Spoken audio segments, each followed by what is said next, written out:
uma decepção enorme para o Sérgio Pérez, a volta por cima do Ricciardo bem nesse final de semana, a vitória do Max Verstappen, a recuperação do Hamilton, uma corridaça do Lando Norris. Esse GP da Cidade do México teve várias histórias para a gente comentar aqui no Ju Responde. Eu vou falar também sobre temperatura de freio, por que isso foi tão importante na corrida, quem controlou melhor teve um bom desempenho. E também vou comentar, muita gente perguntou sobre essa questão da saída dos boxes, por que deixaram os pilotos praticamente parar na saída dos boxes, isso na classificação. Esse aqui hoje o Responde, você já sabe como funciona. Eu abro sempre, depois das corridas, uma caixinha de perguntas no meu Instagram, a F1 Live. Vocês perguntam, e as perguntas que mais se repetem, eu respondo por aqui. Muita gente falando do Ricciardo e do Pérez, né? O retorno do Ricciardo e o bom desempenho no México colocam mais pimenta na situação do Pérez, né? No futuro dele. Também muita gente perguntando o que explica a melhora da AlphaTauri. Bom, o que aconteceu foi o pior dos mundos para o Pérez, né? Ele vinha tendo um bom final de semana em relação ao Verstappen, ele não estava tão longe quanto em outros finais de semana, estava bem próximo o pelotão, então ele acabou fazendo o 5º melhor tempo na classificação, e aí chega na corrida, tem uma excelente largada, e é claro, você está em casa, você vai arriscar, e ele arriscou demais, né? Ele errou ali no cálculo de quando ele teria que virar para tentar sair dessa primeira curva na frente, né, efetivamente o líder da corrida, e acabou batendo exatamente no final de semana em que o Daniel Ricciardo teve um renascimento aí, né, e ele contou pra gente uma história muito interessante, que em Zandvoort, quando ele bateu lá no treino livre, eles estavam testando um tipo de acerto que estava sendo muito bom para ele estava todo animado, porque o acerto permitia. Era uma coisa que ele estava tentando fazer 2 anos na McLaren e não conseguiu fazer 2 anos na McLaren. Permitia que ele continuasse pilotando do jeito que ele gosta, que é entrando na curva e freando e virando já ao mesmo tempo, que é uma coisa que muita gente falava, não, ele nunca vai conseguir porque o pneu Pirelli não aguenta isso. Mas ele estava conseguindo, com esse acerto em Zandvoort, fazer isso de uma forma confortável e o pneu estava respondendo bem. Aí a gente não sabia o que ia acontecer, ele não sabia o que ia acontecer porque ele ficou fora por 5 corridas e voltou a tentar esse tipo de acerto no México. Eles até tentaram em Austin, mas era só um treino livre, era sprint, então foi um pouco difícil de eles replicarem isso. E deu certo no México, ele está pilotando do jeito que ele gosta de pilotar, e também o carro da AlphaTauri. Já tinha avisado já em Austin para vocês quando eu falei sobre o Yuki Tsunoda que o carro está melhorando sim, os upgrades que eles colocaram funcionaram e tem essa evolução e também qualquer evolução pequena aí no meio do pelotão joga para cima porque está todo mundo muito próximo, né? Então você tem a queda da Aston Martin, por exemplo, vai sobrando mais vaga dentro do top 10 e a AlphaTauri está pegando essas vagas. Era para eles terem terminado com os 2 carros nos pontos, depois o Tsunoda cometeu um erro atacando o Oscar Piastri. Então o Ricciardo confortável no carro, mas a gente tem que ver como que vai ser nas próximas corridas, porque no México o desgaste de pneu não era uma coisa tão importante. Eu vou falar mais sobre isso no decorrer do vídeo. E então vamos ver Interlagos, por exemplo, já vai ser mais importante. Vamos ver se esse acerto que ele colocou, que ele tá usando agora para casar com o estilo de pilotagem dele, se isso também vai agradar os pneus numa corrida que tem mais desgaste, né? No México, o asfalto é muito liso, né? E isso não desgasta muito os pneus. E tem uma outra coisa que eu tinha esquecido de comentar, né? A AlphaTauri no México tem a ajuda do motor Honda, né? O motor Honda, ele sempre funciona bem na altitude, vai funcionar bem também na altitude do GP do Brasil. Como os pneus do Lewis aguentaram tantas voltas e os do George não? Bom, não foi uma questão de desgaste de pneu, né? Como eu estava falando, o desgaste de pneu não foi uma questão tão importante nesse GP da Cidade do México. Foi uma questão de controle de temperatura dos freios. Esse foi o grande tema do GP e a grande dificuldade para alguns pilotos, outros tiraram mais de letra, né? O próprio George falou que ele errou. Ele teve uma corrida que ele ficou muito tempo atrás do Piastri, depois ele ficou muito tempo atrás do Carlos Sainz. Isso é ruim para você controlar a sua temperatura dos freios.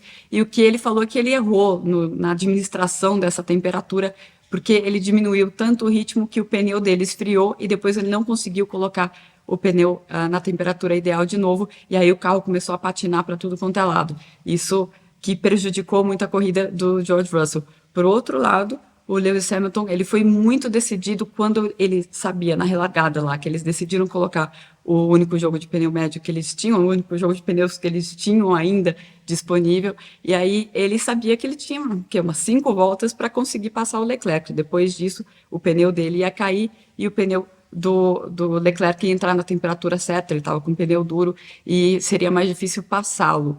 Muito embora os dois pilotos da Ferrari estivessem fazendo, além da administração de temperatura de freio, eles também falaram que fizeram muita administração na temperatura da unidade de potência. Lembrando que a Ferrari trouxe um upgrade para a Cidade do México, para essa questão de arrefecimento, do resfriamento do carro, e eles decidiram não usar isso, e aí os pilotos na corrida sofreram e tiveram que levantar, estavam levantando o pé na reta para o motor aguentar até o final. Então, ok, a Ferrari estava sofrendo com isso, mas também o Hamilton, que não sabia de nada disso, sabia que ele tinha que se livrar do Leclerc muito rápido para ir controlar todas as temperaturas do carro até o final, e ele fez isso, foi bastante decidido na manobra com o Leclerc, e com isso tem essa grande diferença entre ele e o George. Na verdade, já vem desde o último final de semana, desde esse upgrade da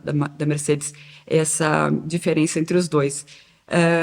E seria somente o controle da temperatura do pneu o motivo da ascensão do Norris de 17º para o 5º? Então, é a temperatura de pneu, do freio, principalmente, ser decidido nas manobras, e o ritmo dele também estava muito bom. Em poucas voltas deu para a gente ver o ritmo real dele, porque poucas voltas ele estava correndo sozinho, né? Estava sempre lutando por posição, mas ele estava muito bom. Inclusive, o André Stella falou que lembrou a corrida de Valência de 2012 do Fernando Alonso, e a corrida de Valência de 2012 de Fernando Alonso, se você é um fã mais jovem da Fórmula 1, vale a pena ir atrás, porque é a melhor corrida da carreira do Alonso. O André Stella faz essa comparação porque, na época, ele era engenheiro de pista do Fernando Alonso na Ferrari. Então, uma corridaça realmente do Lando Norris, e é claro que ajudou o timing do safety car, né? O safety car e daí a bandeira vermelha. Ele, como o Max Verstappen lá na frente, estava numa estratégia de 2 paradas, largando com o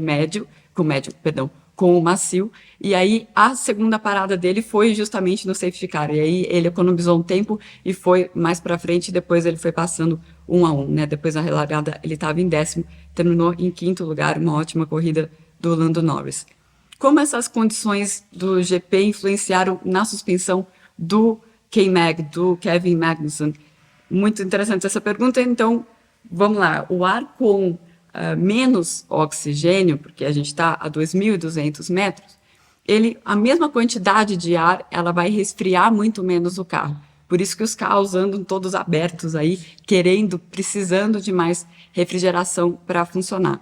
E o Magnussen, ele ficou muito tempo atrás de outros pilotos. Isso dificulta muito essa administração da temperatura dos freios. E os freios dele, ele começou também a jogar muito freio para trás, por causa do equilíbrio do carro. E isso acabou deixando a temperatura dos freios traseiros muito, muito, muito alta, e isso gerou uma quebra na suspensão.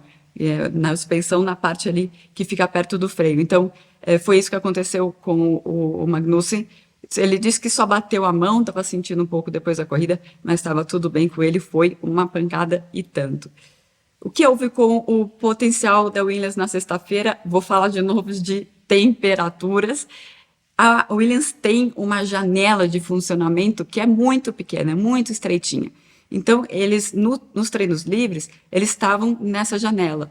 E como eu já disse antes, para falar da AlphaTauri, né?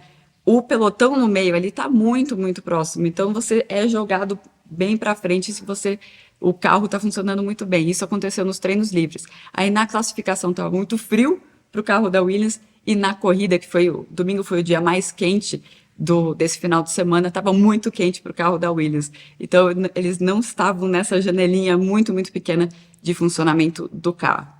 Houve muitas vaias para o Verstappen, pela transmissão não se escutou. Olha, eu fiquei prestando atenção nisso por todo o final de semana. a gente estava trabalhando a maior parte do tempo num lugar que era bem perto da entrada do box da Red Bull. Então eu vi o Verstappen passar várias vezes, eu vi o Helmut Marko passar várias vezes. Em nenhum momento eu ouvi nada, nenhum grito, nada, nenhuma vaia para o Max Verstappen. Ele estava todo contente, falando que foi muito bem recebido no México. E mesmo no pódio, quem acabou levando algumas vaias foi o pobre do Charles Leclerc, né, por causa da batida na primeira volta, o pessoal culpando um pouco o Charles Leclerc. Eles são realmente muito apaixonados pelo Checo Pérez, né, que eles chamam de El Viejo Sabroso, o velho gostoso, é eles que falam, né, ficam cantando isso o tempo inteiro. Então foi mais um final de semana de apoio ao Pérez do que um clima hostil para o Max Verstappen, né. Teve aquela briga na primeira curva ali, logo depois do acidente, né, a briga de um torcedor do Pérez com duas pessoas que estavam com a camiseta da Ferrari. Esse cara que foi para cima desses torcedores da Ferrari foi banido por toda a vida das corridas da Fórmula 1, realmente um comportamento que a gente não quer ver. E o que a organização do GP do México tem a ensinar aos organizadores do GP de São Paulo? Eu achei muito interessante essa pergunta porque são cidades muito parecidas, com problemas muito parecidos, um nível de criminalidade maior do que a Fórmula 1 está acostumada a ter nas suas corridas, não nas corridas, né? Nas cidades em que ela visita, um nível de trânsito muito pior do que em outros lugares que a Fórmula 1 visita, embora aqui na Cidade do México consiga ser pior do que São Paulo, acreditem. E também todo o entorno do circuito é muito parecido ao entorno de Interlagos, tem muitas semelhanças, são cidades que eu vejo como cidades irmãs. Assim. Então, vamos lá, o que eles têm a ensinar? Tem uma diferença importante, que é a área do Hermanos Rodrigues, é maior, a área do paddock é muito maior, tem aquela área do estádio que é muito bem utilizada e é mais difícil para São Paulo ter tudo que tem aqui no México, né? É muito mais coisa oferecida no México. Mas tem um ponto que eu acho muito interessante, são duas corridas que são pagas com dinheiro público, certo? E aqui no México, o que eu vejo muito é um sucesso de mostrar a cultura do país, de fazer uma baita de uma propaganda de venha, visitem o México, que esse país é muito legal. E, inclusive, eles fazem, a organização sempre leva os jornalistas para conhecer alguma coisa. A gente fez, nesse final de semana, aula de culinária mexicana, e aí você acaba... Eu estou falando sobre isso para vocês, né? A gente acaba produzindo esse conteúdo e acaba fazendo propaganda de graça para o governo mexicano, né? Eu acho que São Paulo poderia fazer um pouco mais. Olha aqui, ó, até eu tenho a minha tiarinha do Dia dos Mortos, coisas que eu consegui o quê? Indo visitar essas coisas culturais aqui do GP do México. Por isso que é um dos meus GPs favoritos. E a tiarinha bonitinha também. Mas eu vou tirar a tiara para a última pergunta, que é assunto sério. Fala mais sobre a nova moda de trânsito na saída dos boxes. Então, isso começou em Singapura, que foi o GP seguinte ao GP da Itália. Na Itália, eles inventaram, os comissários, a direção de prova inventou lá uma regra que era um tempo máximo para a volta de preparação dos pneus. E esse tempo máximo, ele é calculado entre as linhas de safety car. Então, tem a linha de safety car 1, 1 e 2, e aí o circuito aqui, tá? Então, essa volta é calculada nessa parte do circuito e não entre as duas linhas de safety car. O que fica entre as duas linhas de safety car? O pit lane. Então, os pilotos, sabendo que eles não podem mais, o que eles estavam tentando evitar? Aquele trânsito na última parte da pista, né? Com todo mundo tentando abrir espaço para ter uma volta limpa na classificação. Ao invés daquele trânsito ser lá no último setor, agora esse trânsito está sendo já exatamente na saída do pit lane, para os pilotos respeitarem esse limite máximo de tempo de volta de preparação de pneu. Então, eles só transferiram o problema de um lugar para o outro. Esse problema vai ter que ser resolvido, porque em algum momento alguém não vai conseguir abrir a volta, porque os outros estavam segurando o pelotão para ter espaço para ter a sua volta mais rápida. Então, ou uma outra solução vai ter que ser encontrada para esse problema. Bom, vou ficando por aqui. Esse foi o Ju Responde da Cidade do México. E na segunda-feira que vem, ou na terça-feira, dependendo de como for essa correria do GP de São Paulo, eu volto com mais. Tchau, tchau.